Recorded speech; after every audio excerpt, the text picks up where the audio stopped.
Bueno, ya analizando un poco cómo son los vectores para C, también necesitamos enumerar las variables que vamos a ocupar para poder hacer las declaraciones correspondientes. Por ejemplo, anotamos sum, anotamos C, que va a ser el contador, n la cantidad de elementos, y que va a servir como índice, el vector de notas y el promedio que vamos a usar para guardar el cálculo.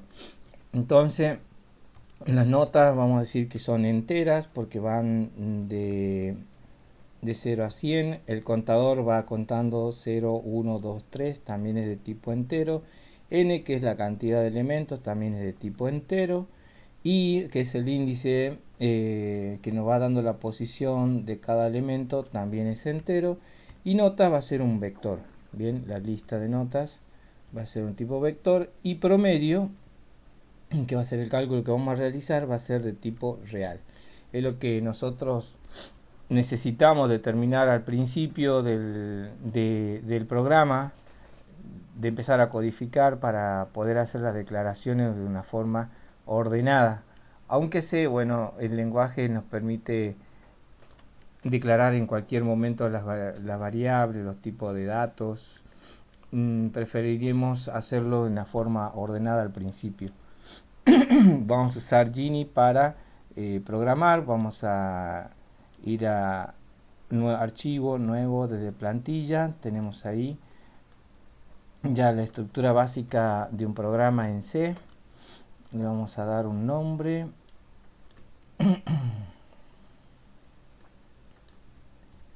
Al darle un nombre, veamos, lo vamos a guardar. Bueno, lo dejemos aquí. Este es notas, lo vamos a llamar como el diagrama notas 2.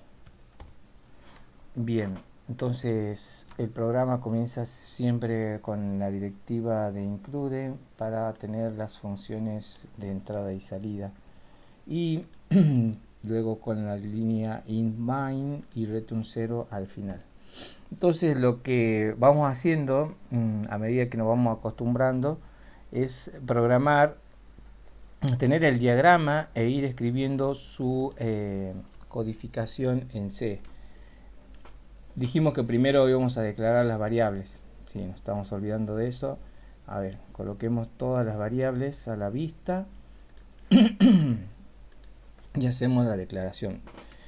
El nombre del tipo va adelante, entonces declaramos sum, y si tenemos más de una variable entera podemos declararla todas en el mismo renglón. Tenemos C, N e I. El contador van separadas con coma, N, I, punto y coma. Tenemos que recordar que algunas variables van a necesitar un valor inicial. Ahora lo vamos a poner siguiendo siempre el diagrama. Vamos a declarar el vector de notas. Bien, y para declarar el vector de notas es fundamental definir un tamaño máximo que va a tener el vector, cuántos elementos como máximo, que no va a ser la cantidad efectiva. Esto por la reserva de memoria. Por lo general lo que solemos hacer es declarar un tamaño máximo. Lo podemos declarar como tam solamente, o podemos declararlo también como máximo. En mayúscula se colocan todo lo que sean valores constantes. Es como una convención. Y todo lo que sea valores constante lo definimos debajo de las líneas de include, usando también el símbolo numeral. Define, ponemos la cantidad máxima que va a tener este vector, supongamos que 100 elementos. ¿Qué otra variable necesitamos? Necesitamos la variable promedio, que es de tipo real. Bueno, tenemos dos tipos para los números reales, float o double. Entonces nuestra variable promedio. Bien, volviendo al diagrama, hechas las declaraciones, volvemos al diagrama Y efectivamente sabemos que el acumulador y el contador tienen que comenzar en cero. Lo bueno quizá de este lenguaje es que a la vez que declaramos una variable podemos establecer su valor inicial. También sirve lo mismo para los vectores, pero en este caso, bueno, vamos a continuar. Entonces tenemos el primer bloque de inicialización del acumulador y el contador incluido en la línea de declaración. Ahora vendría el ingreso de la cantidad de elementos. Bueno, eso se traduce en C con la función scanf. Scanf recordamos que tiene dos partes, antes de la coma y detrás de la coma. En segundo lugar, detrás de la coma va la variable que nosotros queremos, donde queremos almacenar el valor, es la variable n. La particularidad es que se coloca el símbolo ampersand delante y entre comillas, que es la primera parte de esta función o instrucción para el ingreso de datos, es colocar el símbolo porcentaje y una letra que depende del tipo de datos. Nos fijamos, n es de tipo entero y es lo que hay que colocar al lado de porcentaje. Ahí hemos traducido la línea de ingreso de n. Luego vamos a hacer la línea, mejor dicho, el bloque de entrada de un vector. Bien. El ciclo incondicionado se traduce como for. Ponemos i, la variable que va a llevar el índice. Pongamos punto y coma, i menor que i más más. ¿Qué es lo que estamos haciendo acá? La variable que va a llevar el control, la cantidad de repeticiones, también nos va a servir como variable de índice. En diagramación nosotros colocamos de 1 hasta n. Y en lenguaje C dijimos que el índice comienza en la posición 0 y por lo tanto vamos a llegar hasta la posición n-1. Al colocar i menor que n, efectivamente nunca i va a llegar a tomar el mismo valor que la variable n, a la cantidad de elementos, sino que siempre va a llegar hasta la anterior, o sea, n-1. Esa es la particularidad a tener en cuenta. Luego, si tenemos más de un bloque dentro del ciclo incondicionado, tenemos que abrir llaves. Abrimos llaves para el vector, para el ciclo incondicionado, y hacemos el ingreso de cada una de las notas. Entonces eso se traduce como scanf. Abrimos comilla, ponemos la coma y la variable donde queremos que se guarden los datos, que va a ser un elemento del vector, una posición. Recordamos, salvo algunos casos que vamos a ver más adelante, siempre ponemos ampersand. Y entre comillas el tipo de datos, que dijimos que las notas iban a ser de valor entero. Entonces ponemos porcentaje i. A continuación, el siguiente bloque es un acumulador. La acumulación, que se escribe en C de esta forma, una manera resumida, usando más igual y lo que quiero acumular se va a volver a guardar en la variable sum. Bien, hasta ahí hemos traducido el ingreso. Ahora vamos del vector, y ahora vamos a calcular el promedio y a buscar lo que nos interesa según el problema. Entonces vamos a calcular promedio y va a guardar lo que resulte de dividir suma con n. Otra particularidad de este lenguaje de programación es que al resultar los operadores enteros, ser de tipo entero, el resultado de la división también va a ser entero, pero nosotros vamos a necesitar que nos devuelva un real, porque promedio lo hemos declarado de tipo float.